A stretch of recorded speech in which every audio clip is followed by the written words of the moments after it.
Ok, sejam bem-vindos ao box Desafio da Complexidade, onde eu havia dito para vocês que eu ia explicar como compreender o desafio da complexidade através das observações feitas pelos cientistas, ok?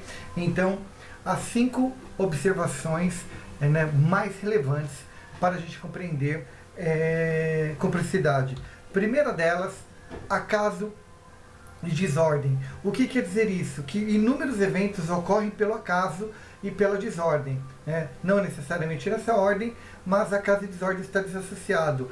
Então é a impossibilidade de você desassociar essas duas características através das próprias explosões cósmicas, que não tem explicações, irredutibilidade, o próprio calor, as partículas de calor, explosões subatômicas.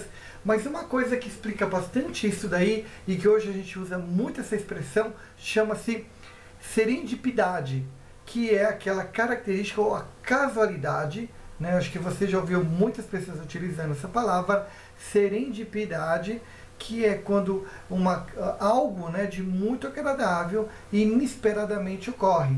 De um tempo para cá, essa palavra está caindo bastante no vocabulário brasileiro, que é o acaso de uma coisa muito boa ocorrer de forma inesperada, trazendo excelentes resultados.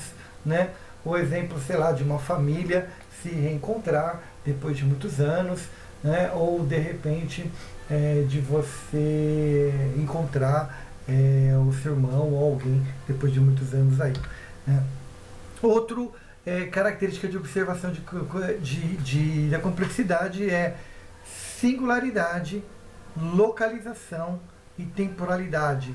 Isso é uma das características das leis naturais do planeta. Quando falamos de singularidade, localização e temporalidade, um fato bem relevante é a poeira do Saara.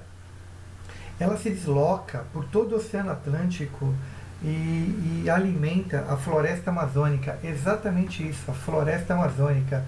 A floresta amazônica ela não é muito rica em fósforo por conta de excesso de chuva ao longo do ano. Isso lava o solo da Amazônia. E a poeira do Saara ela é rica em fósforo, trazendo vida às plantas. E é um dos elementos muito importantes para que a floresta cresça. Então, quando nós falamos das organizações, como que elas funcionam, imagina, a floresta amazônica ela depende do Saara. Então, essa temporalidade e essa localização, essa característica singular, faz com que o planeta se conecte de uma forma tão específica e tão atípica, que muitas vezes isso torna as coisas infinitamente complexas. Então isso é uma observação muito importante para a gente fazer, para que a gente entenda a singularidade. E a partir daí vamos falar então de complicação. Isso é muito legal, que isso é um dos autores que a gente vai ver lá na frente, Niels Bohr. Ele até comenta sobre isso daí, é um físico dinamarquês que ele estuda as estruturas atômicas, é um dos principais estudos dele, e ele traz para explicar a complicação, ele faz uma analogia bastante interessante, que a mesma interação que mantém um cão vivo, a mesma interação orgânica que mantém lá um animal, um cão vivo, é impossível de estudá-lo em vivo. Para vocês compreenderem a interação do cão em vivo, você teoricamente teria que matá-lo. Então isso é uma complicação. Como que você estudaria aquelas interações todas do cão sem matá-lo? Então ele considera isso uma complicação. Isso é visto dentro da complexidade. Outro evento aqui seria ordem, desordem e organização. Esse para nós é muito interessante, porque da onde lembra que muitas das expressões, a ordem está no caos? Isso daqui a gente vai ver quando a gente falarmos de organizações, que a ordem está no caos, porque dentro da complexidade realmente a ordem está no caos, porque é onde os principais líderes vão descobrir que a criatividade é onde a organização mais tem resultado é no caos. E porque o estudo da complexidade passa por aí, porque você pode... Lembra de um estudo muito antigo falando da famosa mão invisível, né, que havia uma mão invisível chamada lei de Sé, né, que falava que uma mão invisível administrava a economia, né? Então essa característica, né, de uma ordem oriunda de algo não visível, né? Então a ordem oriunda de algo, muitas vezes a gente vê uma sociedade seguindo elementos, seguindo situações não 100% visíveis, não naturalmente aparentes, porém há uma ordem acontecendo. Então, ordem, desordem, organização.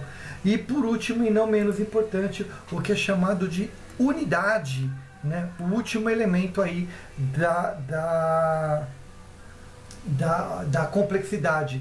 O que vem a ser unidade, só para a gente finalizar esse conceito, né? Eu vou trazer até a máxima de Pascal, né, que ele diz o seguinte, que só posso compreender um todo se conhecer especificamente as partes, mas só posso compreender as partes se conhecer o todo.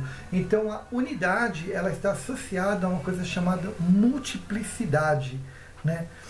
O que ele quer dizer com isso? Que você, através da unidade, você conhece o todo, e através do todo você conhece a unidade. E onde isso se encaixa em complexidade? Em teoria, né, em uma única célula nossa, nós temos toda a nossa história do nosso DNA, então através de uma única célula você conseguiria replicar, né, em teoria, um ser humano totalmente, né, através de uma única célula você replicaria o teu ser humano, então de uma única célula você tem o todo, né, e do todo você tem o ser humano. Então essas são as observações feitas pela complexidade. Então esses elementos para a complexidade, eles são infinitamente importantes, que são esses 5 elementos, tá?